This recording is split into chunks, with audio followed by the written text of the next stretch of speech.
I think you're most worried about the human health risk here.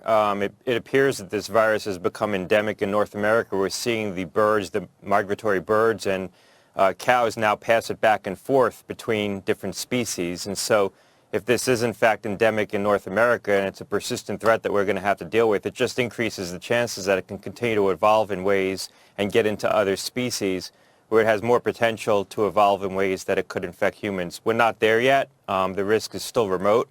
But as this continues to spread and as it gets into more mammals, that risk continues to increase.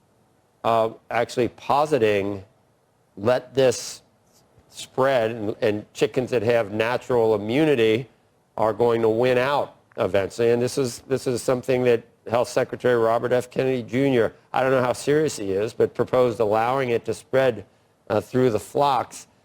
I would think if you're worried about, jumping to humans, that would incubate a lot more viruses that could possibly, one of them could possibly be the one that causes the next pandemic. It sounds a little frightening.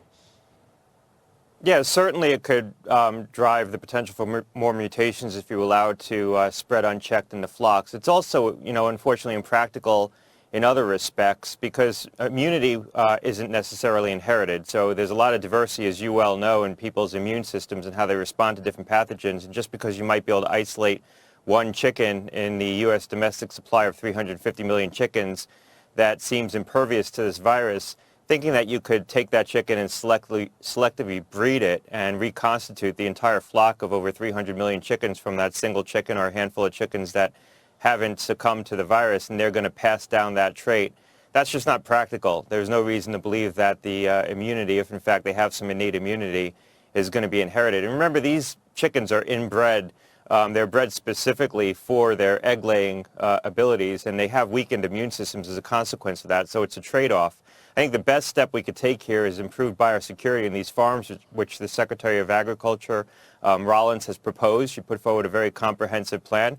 And the other thing we should be thinking about is vaccinating the chickens. There's hesitation around that, not just from anti-vax groups, but more prominently from people who export chickens. We engage in a brisk business of exporting baby chicks around the world.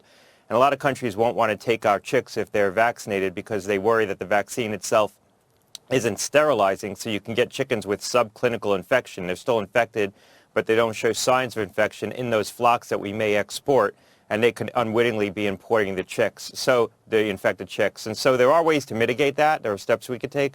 I think we should explore that more earnestly.